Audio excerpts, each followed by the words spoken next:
تا خو نه ځان جوړ کړو مولا او نه دې دین جوړ کړی تش په پټکي دې راته ځان الادین جوړ کړی او تاسو چې کوم کافر ته سوال کوئ چې ختم دي شي هغه جماعت کې د اوبو دغه مشین جوړ کړی ستا خو تسبیح هم خپلې نه دي مولا خوله بنده کا د خپو د لاندې جانماز دله هم چین جوړ کړی هغه خلا کې ګرځي ته جومات ته نشي وتی قرآن ته وایې او هغه د ژوند آیین جوړ کړی او ستا نه وړه مچۍ ښه ده چې ټک لګوي بس تا الله الله کوه هغې ګبین جوړ کړی بس دغه فرق دی په ما او په تا کې مولا تا جوړ کړی د خلیه او ما یقین جوړ کړی تاسو خلکو ته زه وایم دا ناس که د الله په دین مونږ ولې ښخې نه کړي ټول بچي ته د مسجد لار د عالم لار د جومات لار د خانقاه لار ونښودل او د علماو سره ستا دغه ربط و لکه چې څنګه دی د الله په ذات مې دې قسم وي دا خبره ریکا کېږي انشاءالله العزیز ستاسو آینده نسل یاد ساتئ چې دا مرتد نه شو دا قادیانین نه شو دا شیعګان نه شو زما دا مخ به تور وي د قیامت پر ورځ مې الله تاسو وښودلی چې دا یاد ساتئ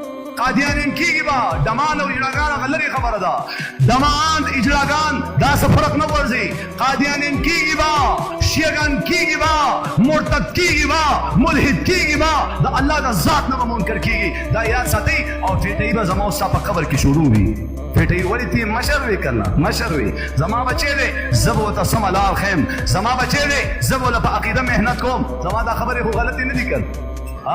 په دې کې را سره متفق یې نو ورونو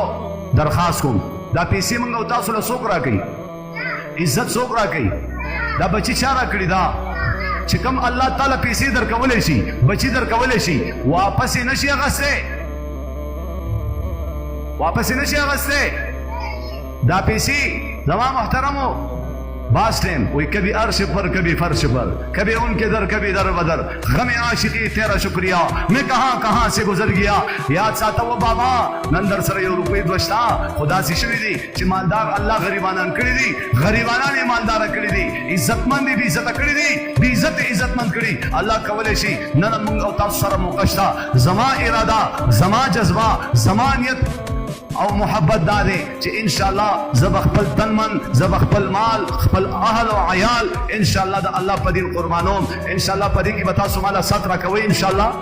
راکوئ به انشاءاللہ تمام محترم زب تاسو بچو ته دین خایم حیا خیم ستا اهمیت او مقام خیم